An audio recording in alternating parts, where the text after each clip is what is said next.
Tom Swarbrick on LBC.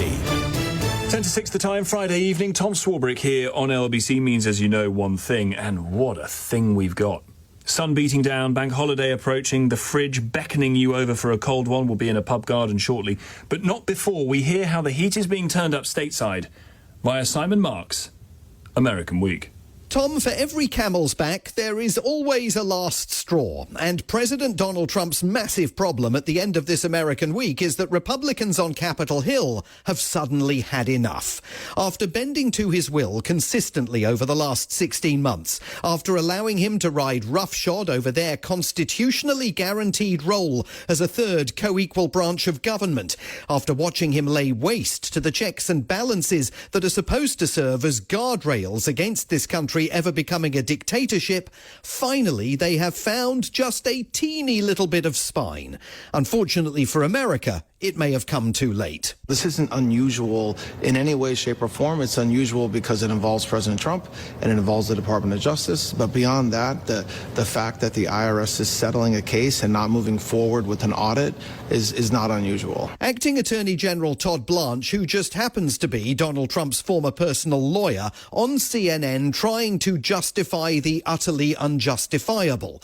To understand the scale of the venality that is underway here, we have to spin back in time to the halcyon days of September 2016. I've been under audit almost for 15 years, and in a way, I should be complaining. I'm not even complaining. I don't mind it. It's almost become a way of life. I get audited by the IRS. Blimey, he sounded young there. Donald Trump in a presidential debate with Hillary Clinton, insisting that much as he would love to let the American people see his tax returns, he couldn't do it because he was under audit by the IRS, America's equivalent of HMRC. Well, eventually, some of those tax returns were leaked to the press by an IRS contractor. He broke the law and he was sent to jail. But once the president returned to power last year, he sued the very government that he leads for $10 billion over the leak of the documents back in 2017. And follow me here, because this is where the corruption allegations begin. He appointed Mr. Blanche, his former personal lawyer, to lead the very Department of Justice that, under Trump's aegis, is of course no longer independent of the White House. And this week, to the possible $100 million personal advantage for Trump, his family and his businesses, the Justice Department, and let me remind you, it's led by his former personal lawyer, agreed to grant the president, his sons and his businesses total immunity for any past tax offences they may have committed. And that was just the tip of the iceberg. The Justice Department has now set up a fund paid for in taxpayer money, $1.8 billion, to compensate Trump allies, including the rioters on January 6th. This is an extraordinary legal drama that involves the president dropping his multiple lawsuits against the federal government. But in exchange, the Trump administration today created what it calls an anti-weaponization fund that could pay out compensation to Trump allies. ABC and NBC there. Now, I know this is complex, so let me put it in British terms. Imagine a Prime Minister suing HMRC for £10 billion over the leak of a couple of documents, then putting the arm on his own Justice Secretary to settle the case by providing the Prime Minister with permanent immunity against any investigation of his family's past tax affairs, and forcing the Justice Secretary to come up with a couple of billion quid of your money to pay to the Prime Minister's mates, many of whom have previously been jailed for GBH after breaking into Parliament, running amok and trying to launch a coup. And not covering any of this up, by the way, but doing it all in plain sight. Couldn't happen there, at least not yet.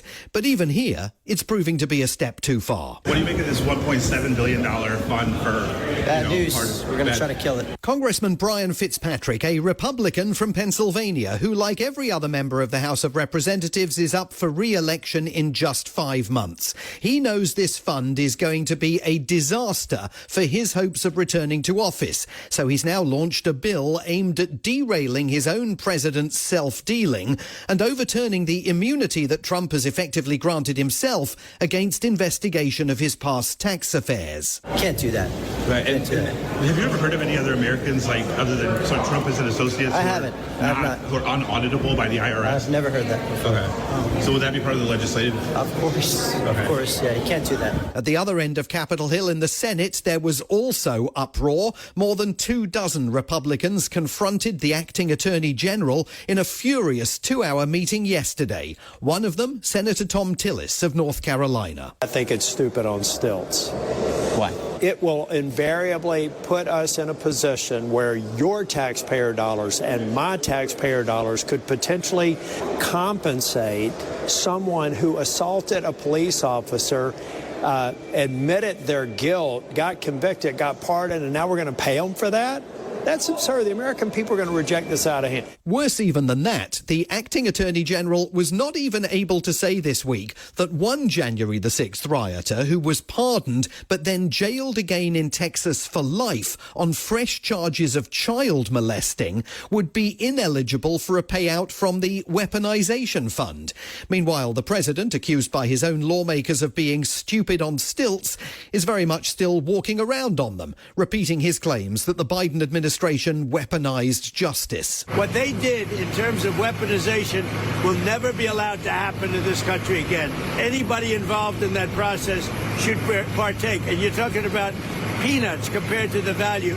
It destroyed the lives of many, many people. Now, if you're wondering why the Republicans have suddenly discovered a bit of backbone, let me explain. Trump this week has engaged in a fresh purge of elected Republicans who have crossed him. He's taken down some big names while demonstrating the stranglehold he still enjoys over his Make America Great Again followers. Senator Bill Cassidy of Louisiana, he voted to impeach Trump on incitement to insurrection charges 5 years ago, and Congressman Thomas Massey of Kentucky, he accuses the White House of covering up the president's ties to Jeffrey Epstein and vigorously criticizes the war on Iran. Both of them lost primary challenges this week after Trump decreed their deselection.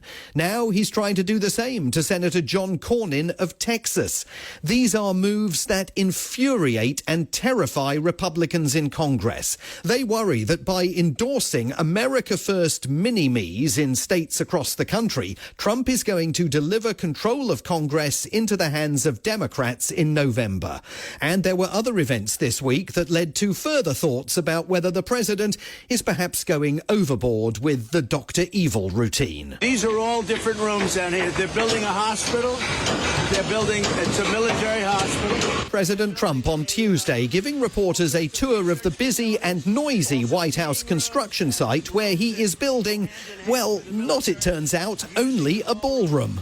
And the ballroom is really a shield and protecting all of the things that are built here. The ballroom is really a shield, it turns out, for a massive, impenetrable military fortress. He's dug 6 stories below ground and plans to equip the facility with state-of-the-art munitions and an on-site military force. Above ground, the Secret Service and the military will be given a new promontory from where they will enjoy 360-degree views of the entire city laid out before them. A titanium fence will surround a complex that is to be equipped with anti-drone technology and snipers' nests just in case the White House ever comes under attack.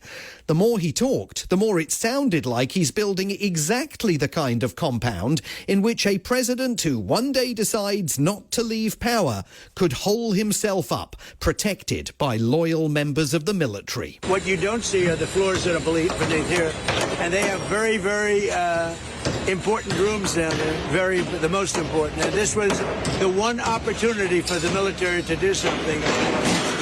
We're right on budget. We're right on plan.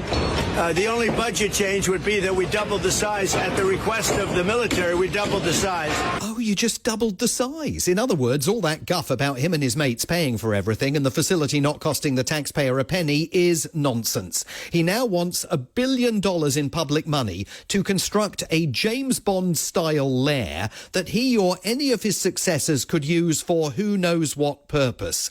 Any minute now, the acting Attorney General general, adopting his best Tom Jones routine, will belt out another chorus of "It's not unusual." I want to finish this week with a tip of the hat to Stephen Colbert, whose last edition of The Late Show aired on CBS last night after its new owners Paramount prostrated themselves before Trump and got rid of him. But also with Barney Frank, the veteran Democrat from Massachusetts. He died this week at the age of 86. You stand there with a picture of the president, the face to look like Hitler, and compare the effort to increase health care to the Nazis. Trying to have a conversation with you would be like trying to argue with a dining room table. I have no interest in doing it. For more than 30 years, Barney Frank served in Congress and was there at the very birth of the lurch to the far right by so-called Tea Party Republicans during the Obama era that eventually delivered the country into the hands of Donald Trump. He was the first gay member of Congress voluntarily to disclose his sexual identity. He co-authored laws overhauling the banking industry after the 2008 financial crash. He was combative and pugnacious, but he was also very entertaining. Going before an audience and people expect you to be funny is tough.